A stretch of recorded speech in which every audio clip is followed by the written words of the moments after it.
Jamaah, salat jamaah itu dalam bahasa Arab lugatan at-taifah, kelompok. Sebagaimana Allah Ta'ala berfirman, faltagum ta'ifatun minhum ma'aka. Salat syiddatul khauf itu Allah berfirman, dalam mereka bangun berkelompok. Jadi dua kelompok, ya, taifah itu jamaah. Faltagum ta'ifatun minhum ma'aka. Dalam syariat kita yang namanya jamaah itu rabtul makmum bi salatil imam. Terikatnya salatnya makmum sama imam. Minimal 2 orang. Ada imam, ada makmum. Maka itu bisa disebut berjamaah. Walaupun cuma 2 orang. Dengan itu juga dia mendapatkan fadilah salat berjamaah. Qalluha imam wa makmum atau sama jamaatan wa tahsul bidzalika thawab. Keutamaannya besar sekali. Ini tadi disebut hadis demi hadis keutamaan orang yang salat berjamaah. Yang menyepelekan alladhi yatahawanu biha kana fi qalbi hamakun jali au kufrun khafi. Orang yang ragu sama salat jamaah diragukan nih keimanannya. Diragukan, ini orang munafik atau orang benar. Kalau ragu sama jamaah, salat jamaah, ini perlu dipertanyakan keimanannya. Karena Nabi kita Muhammad SAW, beliau selalu menjaga salat jamaah. Bahkan dalam kondisi sakit, ya mau dini ya di rumahnya, tapi salat sendiri nggak pernah. Jadi keutamaan luar biasa. Dan faedahnya salat jamaah ini banyak. Kalau kita rentetin dari hadis satu ke hadis lainnya banyak sekali. Tapi nomor 1 yang paling utama al-idku wan najah minan nar. Kalau orang salat jamaah dia dapat pembebasan, selamat dari api neraka. Amin. Yang kedua, salamatun minan nifaq. Selamat dari kemunafikan. Orang yang salat jamaah insya Allah terjaga, terbebas dari sifat munafik. Yang ketiga, qabulus shalah. Insya Allah salatnya diterima. Orang yang salat jamaah insya Allah salatnya diterima. Oh imamnya lupa ketinggalan 1 rakaat. Oh imamnya lupa kunut. Insya Allah diterima berkat jamaah. Itu yang saya pernah dengar dari guru-guru saya. Ada yang bilang itu hadis, ada yang bilang itu asar. Tapi yang saya dengar dari guru-guru kita, yanzurullah ila qalbil imam. Fa in wajadahu salihan qabila minhu wa man ma'ah. Orang kalau salat jamaah, Allah lihat imamnya. Kalau imamnya benar, maka makmumnya semua jadi benar, digabung sama Allah. Wa in wajada ghayra dzalik, tapi kalau ditemuin ini imamnya enggak benar, ada khalal, Allah lihat makmumnya. Berkat makmumnya benar, imam salatnya diterima, makbul semuanya. Ada saya pernah dengar lagi dari guru saya enggak tahu ini hadis apa, tapi asar, tapi salat jamaah itu pasti makbul katanya. Karena apa? Karena dalam hadis Allah tidak menerima salat seorang illa bi qadri ma aqila minha, tergantung di mana khusyuknya. Kalau orang salat khusyuknya pas rukunya diterima. Pas i'tidal diterima. Sujud yang diterima. Khusyuk pas baca Fatihahnya yang diterima. Nah, ketika orang salat berjamaah kan ramai. Ada orang yang khusyuknya waktu takbir, ada orang yang khusyuknya waktu Fatihah, ada orang yang khusyuknya waktu ruku, ada orang khusyuknya waktu tasyahud. Karena berjamaah Allah terima semua. Amin.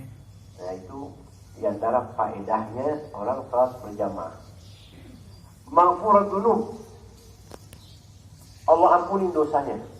Amin. Amin Allah. Jadi as-shalah ila shalah kafaratun ma bainahuma. Dengan salat itu Allah ampuni dosa.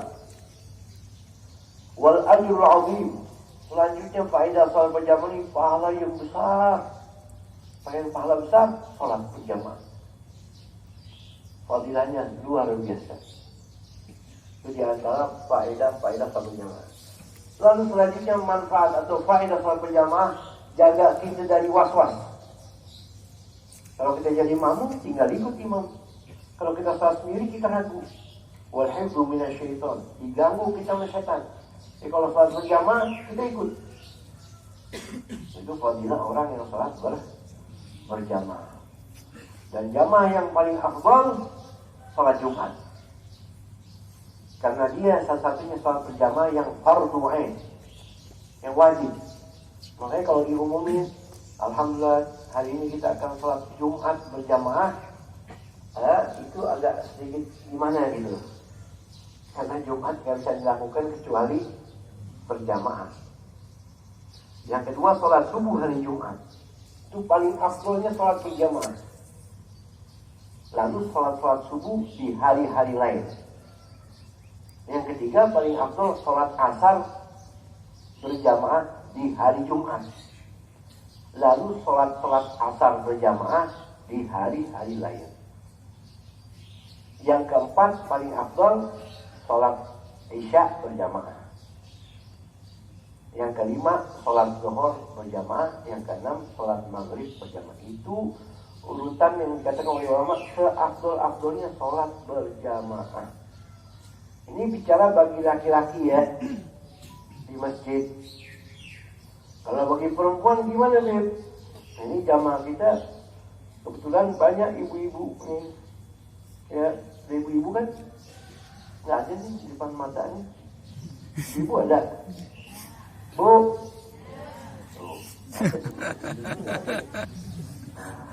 Ini suaranya ada, namanya Hatib. Wujudu sod min duni syakhsi. Orang ini kan sebenarnya ada ibu dan panjang umur. Amin. Hukum sholat jamaah ibu-ibu gimana, Bib? Hukum sholat jamaah ibu-ibu kata Imam Abu Hanifah indal Hanafiyah makruh. Hukumnya makruh sholat jamaah ibu-ibu di masjid. Terlebih khusus asyabah al-jamilah, apalagi yang gelis-gelis. Kenapa? Itu mendatangkan fitnah.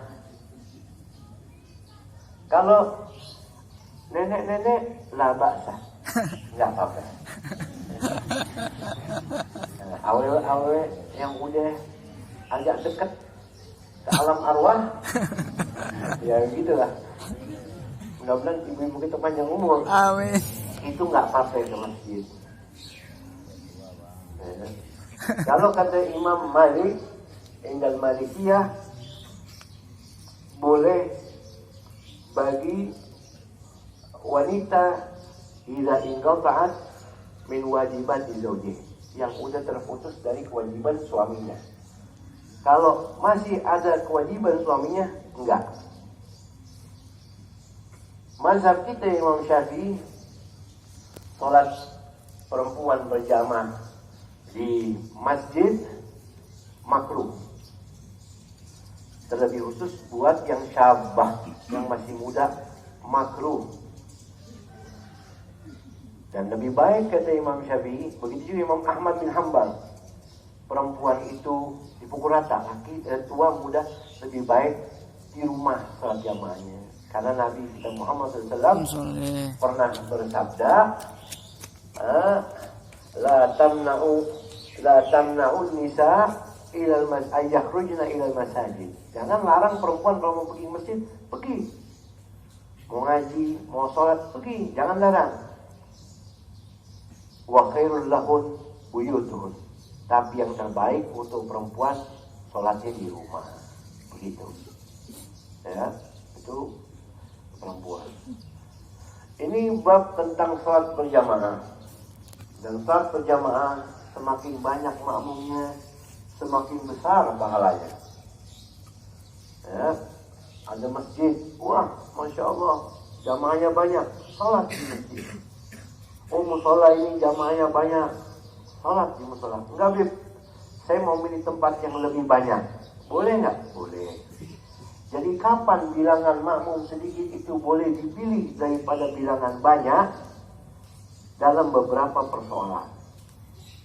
Yang pertama, idza kanatil jama'atu satata'attal bighyabi. Bila mana masjid atau langgar atau musola menjadi sepi karena jamaahnya pindah semua ke masjid yang besar, maka sholat berjamaah di tempat yang sedikit itu lebih diutamakan. Anda pengen sholat di masjid aja, nanti musola siapa yang sholat? Lebih baik Anda sholat di musola supaya semuanya hidup. Begitu. Yang kedua, idza kana al-imamu fasiko. Kalau imamnya fasik, pemabuk, pezina, pendusta, penipu, maka sholat berjamaah di tempat yang bilangannya lebih sedikit itu lebih utama. Yang ketiga, idza kana al-imamu mubtadi' karafidi atau mujassim, ada ulama. Yang ketiga, kalau imamnya itu imamnya ini akidahnya beda, seperti Rafidah atau Mujassimin. Saya nggak perlu bahas itu, tinggal murojaah masing-masing aja. Kalau imamnya seperti itu, lebih baik pilih tempat lain, nggak usah ribut. Atau juga idza kana al-imamu sari'an wal ma'mumu bati'an. Atau juga kalau imamnya itu kalau baca cepat, khawatir salah-salah. Sementara makmum kalau baca Fatihah hati-hati, takut ketinggalan, udah pilih tempat lain. Itu diantara ada lagi pandangan ulama idza kana yukhalifu fil madhab ka Hanafi, atau imamnya beda mazhab sama dia, tapi ini khilaf. Lalu bagaimana jika saya tidak bisa salat berjamaah kecuali imam saya dalam kategori tadi, fasik, fajir, rafidi, mujassim? Kalau enggak, saya nggak bisa salat jamaah kecuali mereka itu imamnya. Udah, kata Imam Ibnu Hajar, al-infiradu afdal. Lebih baik Anda salat sendiri.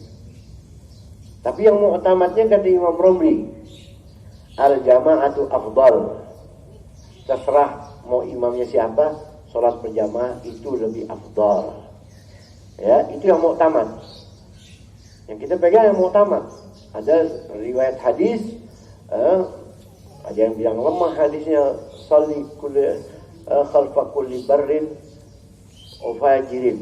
Salatlah kamu di belakang siapa aja. Memang ada kelanjutnya, kecuali imamnya orang yang fasik, sahibu bid'ah dan lain-lain, udah lebih baik salat sendiri.